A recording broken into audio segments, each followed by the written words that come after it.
Puji nama Tuhan. Salam sejahtera bagi seluruh keluarga besar GPDI El Shaddai. Kita selalu hidup untuk sebagai orang percaya untuk terus renew, tiap hari tambah maju dalam mengiring kepada Tuhan, dalam mengenal tentang kebenaran firman Tuhan. Hari ini kita mau merenungkan firman Tuhan dengan menggunakan 365 hari yang mengubahkan. Kita sama-sama akan membaca dalam 2 Timotius 2 ayat 1 sampai ayat yang ke-13, tapi saya akan membaca ayat 3 sampai ayat yang ke-7. Demikian firman Tuhan. Ikutlah menderita sebagai seorang prajurit yang baik dari Kristus Yesus, seorang prajurit yang sedang berjuang, tidak memusingkan dirinya dengan soal-soal penghidupannya, supaya dengan demikian ia berkenan kepada komandannya. Seorang olahragawan hanya dapat memperoleh mahkota sebagai juara apabila ia bertanding menurut peraturan-peraturan olahraga. Seorang petani yang bekerja keras haruslah yang pertama menikmati hasil usahanya. Saya beri tema prajurit, olahragawan, dan juga petani. Kita mengetahui di sini dikatakan ikutlah menderita sebagai seorang prajurit yang baik di dalam Kristus Yesus. Itu ayat yang ketiga. Ikutlah menderita sebagai seorang prajurit yang baik dan sebagai seorang prajurit yang baik dari Kristus Yesus. Kepada Timotius, Rasul Paulus menggambarkan kehidupan orang Kristen itu seperti seorang prajurit. Di dalam ayat 4 juga sebagai seorang olahragawan dan petani. Dia menggambarkan kehidupan orang Kristen sebagai prajurit, olahragawan, dan petani. Sebagai prajurit Kristus, kita harus selalu siap sedia untuk berjuang. Sewaktu-waktu ada bunyi peluit. Saya mempunyai seorang teman yang jadi prajurit. Dia berkata kepada saya waktu dia akhir-akhir selesai kuliah itu, dia mengatakan kalau sewaktu-waktu jam 2 ada peluit bunyi, dia harus segera siap sedia untuk bangun, memakai sepatu dan mempersiapkan senjata. Berarti ada musuh yang harus dilawan. Kita harus selalu siap sedia seperti seorang prajurit yang berjuang, menderita dan patuh kepada komandannya. Kalau kita tidak patuh kepada komandannya, kita akan dikeluarkan. Komandan kita yaitu Yesus Kristus.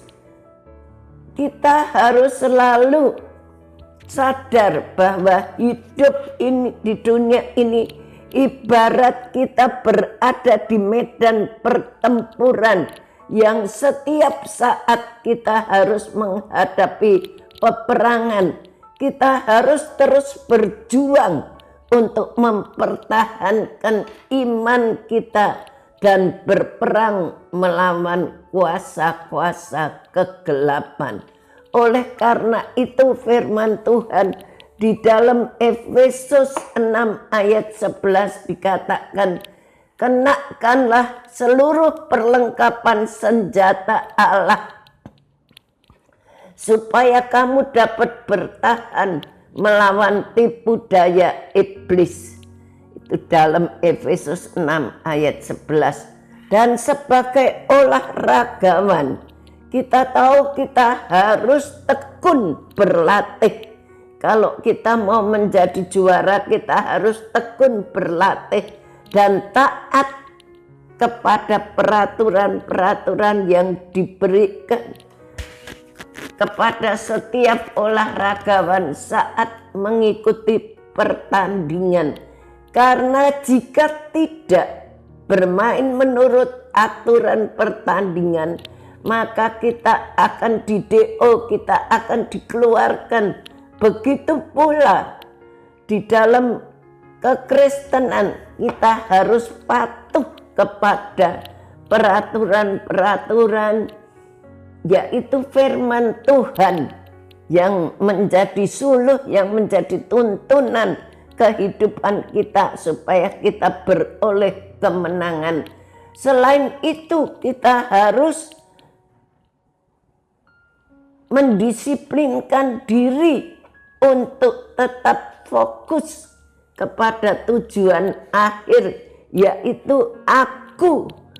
Di dalam 2 Timotius 4 ayat 7 dan 8, 2 Timotius 4 ayat 7 dan 8 dikatakan, aku telah mengakhiri pertandingan yang baik, aku telah mencapai akhir garis, aku telah memelihara iman.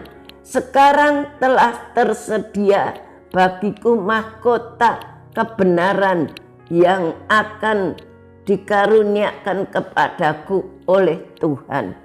Kalau kita sudah mengikuti peraturan dengan baik sampai akhir, seperti apa yang gembala kita almarhum Bapak Pendeta Victor Malino, dia sudah mengakhiri, dia begitu setia berjuang sejak mengajar sekolah Alkitab di Beji, boleh menjadi contoh berjuang, dan dia sudah mengakhiri kehidupannya dan beliau sudah mendapatkan mahkota yang Tuhan janjikan kepadanya.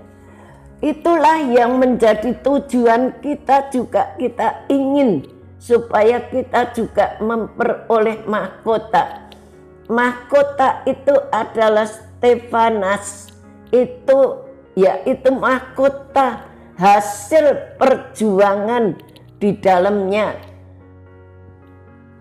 terkandung berkat-berkat Tuhan yang senantiasa menyertai kehidupan kita.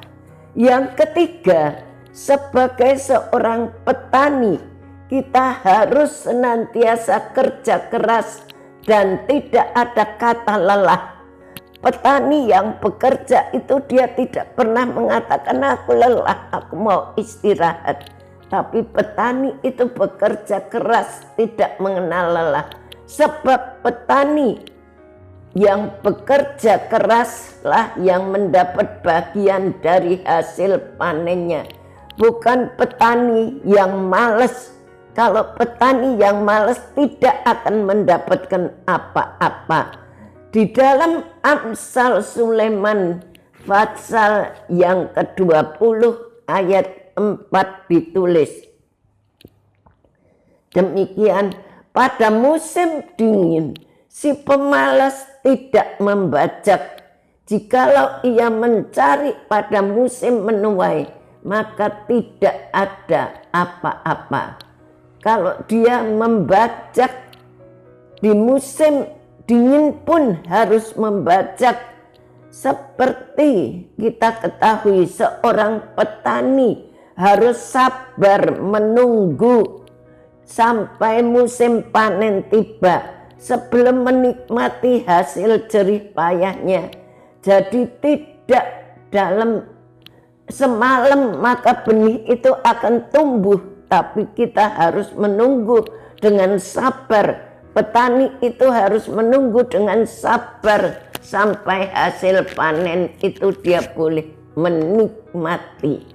Dan kita melihat kita harus belajar untuk tekun dan bekerja terus menabur dalam roh karena pada saat yang tepat kita akan menuai hasilnya.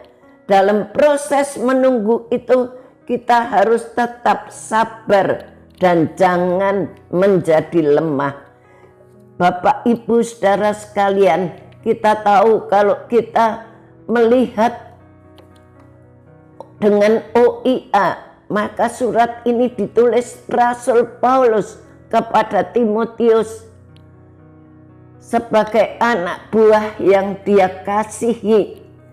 Dan kita melihat aplikasinya, kita tahu kita harus setia, kita harus berjuang, kita harus tetap hidup di dalam kebenaran menurut firman Tuhan dan bekerja terus untuk melayani Tuhan dengan giat. Maka mahkota kehidupan itu akan menjadi bagian kita di saat-saat akhir hidup kita. Terima kasih telah mendengarkan renungan firman Tuhan. Tuhan kiranya memberkati Bapak Ibu saudara sekalian.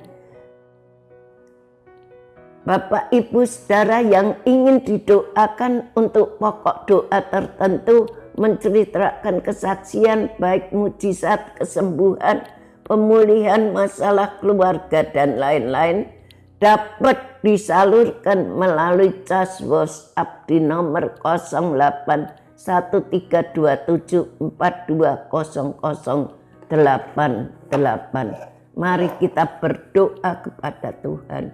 Terima kasih Tuhan, Engkau sudah memberikan firman-Mu.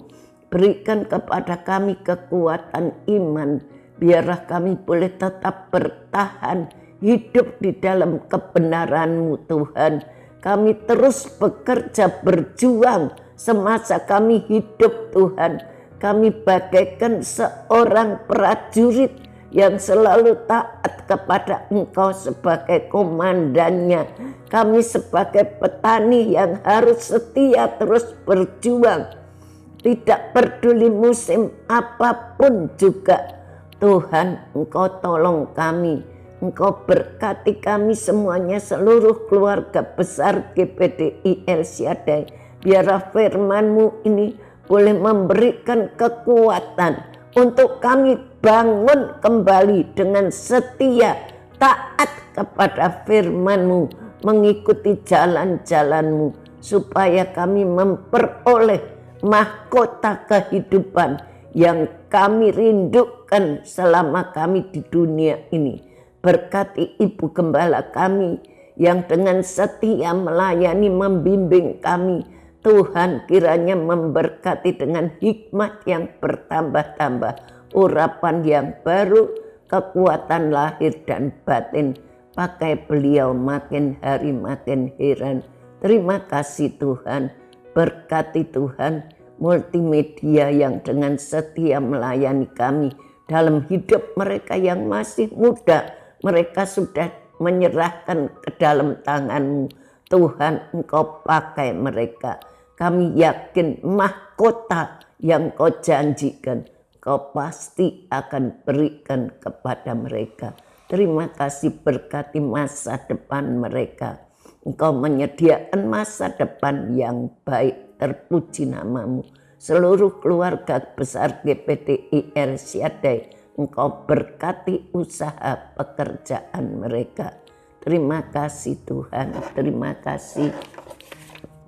Alangkah limpahnya kebaikan-Mu yang telah kita simpan bagi keluarga besar GPDI El Shaddai yang takut akan Engkau, yang telah Engkau lakukan bagi keluarga GPDI El Shaddai yang berlindung padamu.